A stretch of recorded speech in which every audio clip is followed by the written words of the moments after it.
আসসালামু আলাইকুম। Facebook cover আর্টের ধারাবাহিক ভিডিওতে আজকের এই ভিডিওতে আমি আপনাদের সাথে এই ডিজাইনটি শেয়ার করব। আশা করি এই ডিজাইনটি আপনাদের খুব ভালো লাগবে। তো বরাবরের মতো আমাদের প্রয়োজন পড়বে পিক্সআর্ট এবং পিক্সেলল্যাব, আর আমাদেরকে একটি পিএলপি ফাইল ডাউনলোড করতে হবে, যেটির লিঙ্ক ডেসক্রিপশন বক্সে দেওয়া থাকবে। আর আগের মতো আমাদের পিএলপি ফাইলটি 4 ডিজিটের একটি পাসওয়ার্ড দিয়ে লক করা, তারপর আপনাদেরকে সেই পাসওয়ার্ডগুলো ভিডিও থেকে কালেক্ট করতে হবে, তারপরে পিএলপি ফাইলটি ডাউনলোড করে নেবেন। তো চলুন চলে যাই মূল টিউটোরিয়ালে।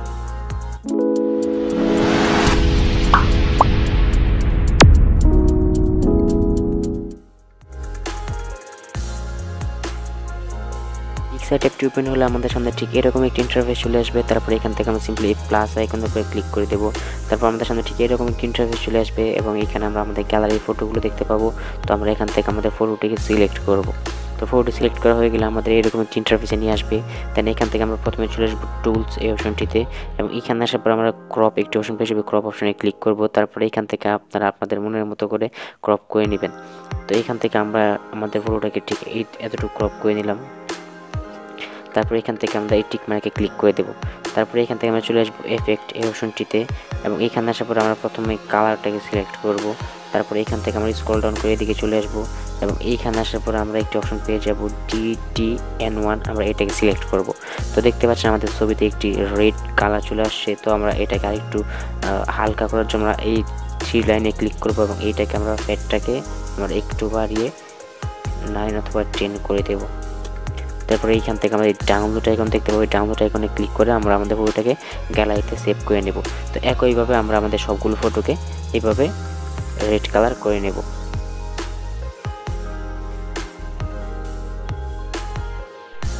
এবার আমরা পিক্সেলল্যাব অ্যাপটি ওপেন করব, এবং এইখান থেকে আমরা 3 ডট এই অপশনটাতে ক্লিক করব, এবং এইখান থেকে আমরা ওপেন ডট পিএলপি ফাইল এই অপশনটাতে ক্লিক করে দেব। তারপরে এখান থেকে ডট পিএলপি এটাতে ক্লিক করব, এবং এখান থেকে আমরা আমাদের ডাউনলোড করা পিএলপি ফাইলটি দেখতে পাবো। তো আমরা পিএলপি ফাইলটির উপরে ক্লিক করে দেব। তারপরে এখান থেকে ওপেন অ্যান্ড অ্যাড এটাতে ক্লিক করব। তারপরে এখান থেকে ব্যাক করব। তো দেখতে পাচ্ছেন এখানে আমাদের পিএলপি ফাইলটি চলে এসেছে। তো এখান থেকে আমরা প্রথমে লেয়ার অপশনে ক্লিক করব, এবং আমরা স্ক্রল ডাউন করে একদম নিচের দিকে চলে আসবো। তো এখান থেকে আমরা আমাদের ফটোগুলোকে রিপ্লেস করব। তার জন্য আমরা প্রথম এই ফটোটাকে ক্লিক করব, তারপরে এখান থেকে আবার ব্যাক করব। তারপরে এখান থেকে আমরা ঠিক এই আইকনটাতে ক্লিক করে দেব। তারপরে এখান থেকে রিসিলেক্ট একটু অপশন পেয়েছি, আমরা রিসিলেক্ট এই অপশনে ক্লিক করব। তারপরে এখান থেকে আমরা একটু আগে পিকচার থেকে যে ফটোটি সেভ করেছিলাম সেই ফটোটি দেখতে পাবো, সেই ফটোটি সিলেক্ট করে দেব।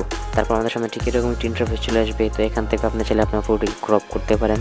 তারপরে এখান থেকে টিক মার্ক অপশনে ক্লিক করে দেবেন। তো দেখতে পাচ্ছেন আমাদের ফটোটি কিন্তু এখানে চলে আসছে। তো ফটোটি আমরা একটু ছোট করব, ছোট করার জন্য সিম্পলি আমরা একটু উপরে দিকে চলে আসবো, এবং এটাকে আমরা এখানে ধরে ধরে ছোট করে নেব। অথবা আপনারা চাইলে এইখান থেকে রিলেটিভ সাইজ এই অপশনটাতে এসে এটাকে আপনারা ছোট করে নিতে পারেন।